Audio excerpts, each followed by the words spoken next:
Assalamu alaikum everyone and welcome to the first episode of Desi Connection. Today I'm going to be talking to a very dear friend of mine from college. We did our MBA together and I'm actually very proud of being able to actually kick off this session with Rifah Qadri here with us today. She's got a lot of experience. She's a marketeer for over 12 to 14 years and we'll be getting into her career progression as we get into the conversation. But for now, Rifah, assalamu alaikum, how are you?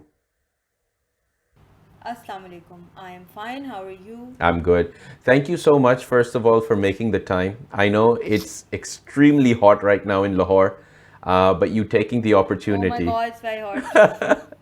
So, uh, Thank you for inviting me, Adil. no problem. This is the first time I'm actually doing a show like this, and I thought none other than Rifah Qadri to kick it off. I've known you I'm honored. for 10, 15 years now, and even the way in which we actually connected was quite interesting. I don't know if you remember the first time that we actually I talked.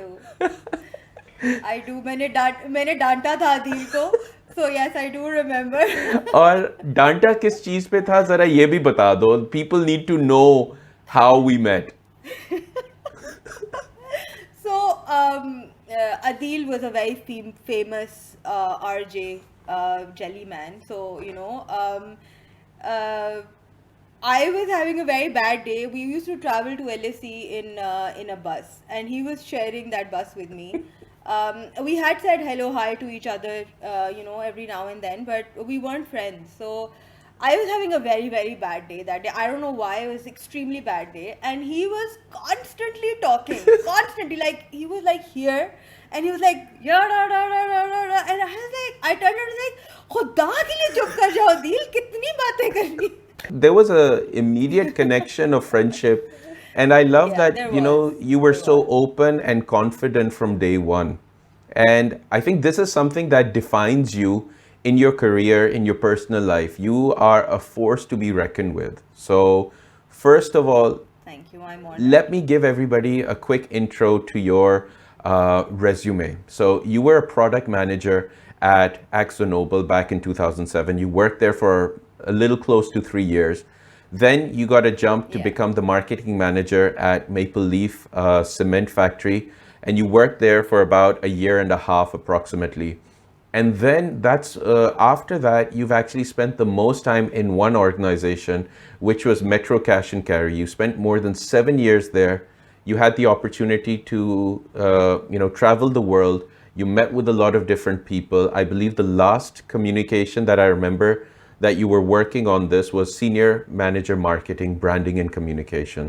Yeah. After that, I Yes. believe you went for about 2.5 years as a regional marketing manager for the North Africa and South Asia and Middle East portion of EcoLean. And I think this is a packaging company for foods and dairy products. Yeah, so it's a liquid dairy packaging, sustainable packaging company, based in Sweden. And most of people don't know Ecoline, but the Allpurs Flexi Pack that you guys everybody uses, that's what Ecoline, that's the packaging Ecoline creates. Okay. So extremely sustainable. So yeah, And I was there for like 2.5 years. And then sometime in during the lockdown in November of 2020, Yeah, very interesting. yes, Yes. you moved to one of the biggest food delivery companies, I would believe, in the world, which is Foodpanda. And you are currently Yeah. the head of brand and marketing strategy at Foodpanda.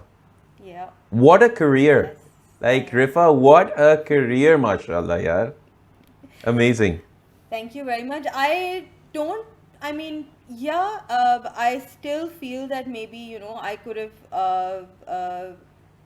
have maybe gotten here earlier, but then that's just me, right? But I think I'm proud of myself. I can say that today. If somebody asked me 5 6 years ago if you're proud of yourself, I probably would have said no. But I think that's part of growing up, and accepting that you've done well for yourself. So yeah, I am proud of myself, where I am, and how I I did not give up on. I had a lot of hardships, Yeah, especially being a woman in the corporate world. It wasn't easy. It was very, very difficult. And I think 15 years ago when we started working with Deal, things were very different. of course. The kind of exposure that people have now, they don't have 15 years ago. I mean, we can say we're very old. We could be, people, the youngsters right now may not relate to the situations that we had to go through. And it's not just as a woman, but I'm sure even you had to go through a lot of things being a Pakistani Yeah, working in places like Dubai, Germany. yeah. So it's I think it's the minority complex that plays here. No, you know, Women are minorities, exactly. and then you are a minority when you go somewhere else. So we're different. Yeah. That's what makes it difficult for people to accept. Let's actually talk So it about was this. difficult. Let's talk about the hardships, Yeah. because today's session of this interview is more to understand a woman's place in the workspace and the workplace overall within the context of Pakistan. We have a very small educated population, and within that small educated population, there's even a smaller portion of educated women. And within that portion, there's even a smaller successful section of the educated women. I want to understand from you, 15 years ago or so, what were the key challenges when leaving MBA to find a job? Did you feel that you had issues in finding a job versus the other male colleagues and the male students within our school? I actually did. A lot of places take interviews and they, take your tests.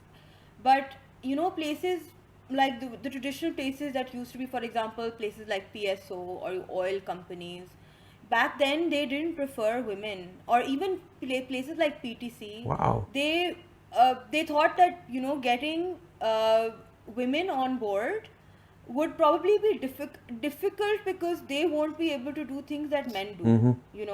For example, getting women onto sales. I remember somebody getting a job in PTC, around the same time that we were looking for a job, and that girl, they said that हम तुम्हें सही से रगड़ा देंगे.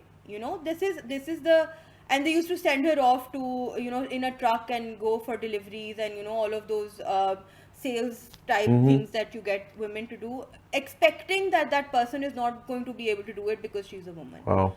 And I know that she resigned because she was put through all of this.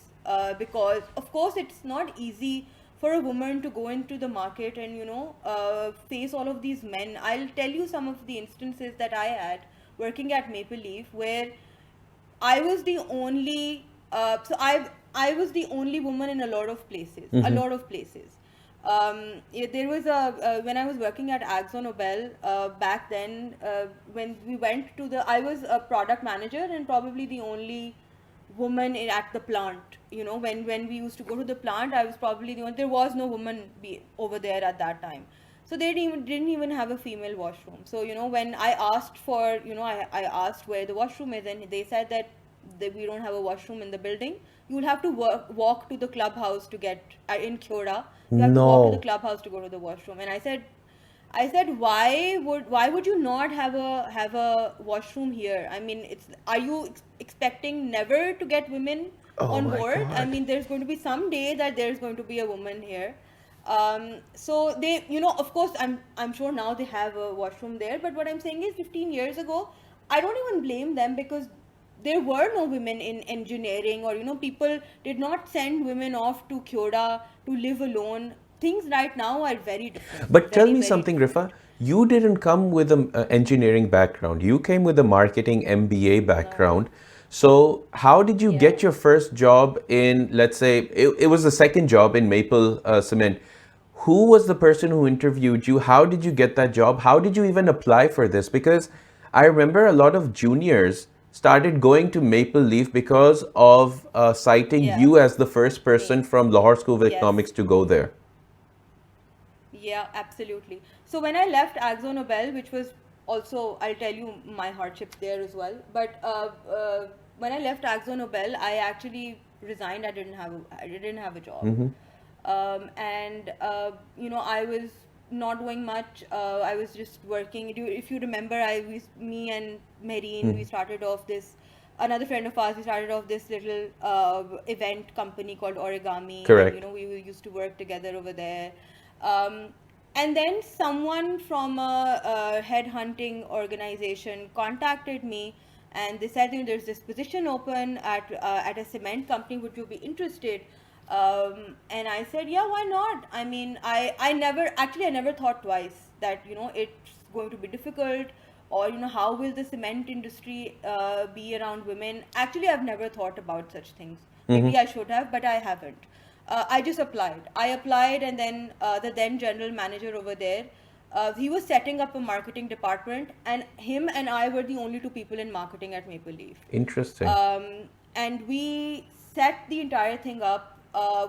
He hired more people in marketing, um, and I was the only female marketing person in the entire cement industry. Wow. So not just Maple Leaf, I was the only girl who was working in marketing in the cement industry. There was another woman who would not step out, was just was there for like a desk job, but not like a proper marketing person, going on in the market, talking to dealers, setting up shops, doing all those shop brandings and all of that.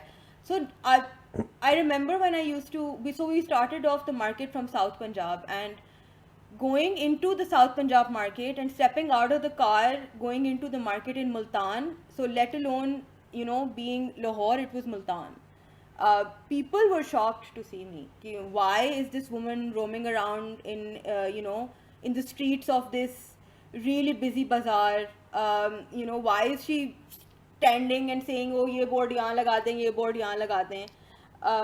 And I remember we went to this really small lane. It was some city in, I think it was Laya, or I don't know, some very remote city.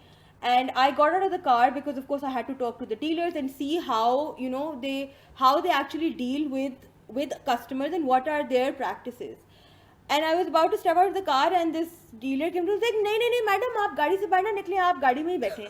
And I said, अगर मैं गाड़ी से बाहर नहीं निकलूंगी भाई, तो काम कौन करेगा? Oh my So God. it was very shocking for them that there is this woman who's roaming around the streets and doing work like men, that they expect men to do. Yeah. So it was very interesting, and I think that's what gave me the confidence of being in those streets. Gave me the confidence that I mean, women can do anything. Of course. It's not, there's no such thing as a man's job. There's no such thing as sales का job तो सिर्फ लड़के ही कर सकते हैं, या रात की जॉब सिर्फ लड़के ही कर सकते हैं. So there's no such thing. That is so true. Everybody can do anything if they want to. But then So that's how I thought. I want to also touch upon, you said that you had some stories from your first job as well. Let's talk about that before I go further into more questions. So what happened in Akzo Nobel? It's nothing really happened. It's just that I think if people would generally not pay heed to oh, this is a young girl, she probably doesn't know anything, or she doesn't she's not. And I was very sensitive at that time. I was my first job. If somebody misbehaved with me, or if somebody said something to me, I'd take it to heart. Now I don't. Like, now I know how to react to people like that. But at that point in time, I was very young. I probably thought that everybody is a nice person and everybody is out there to look, to help you. But that's not the case.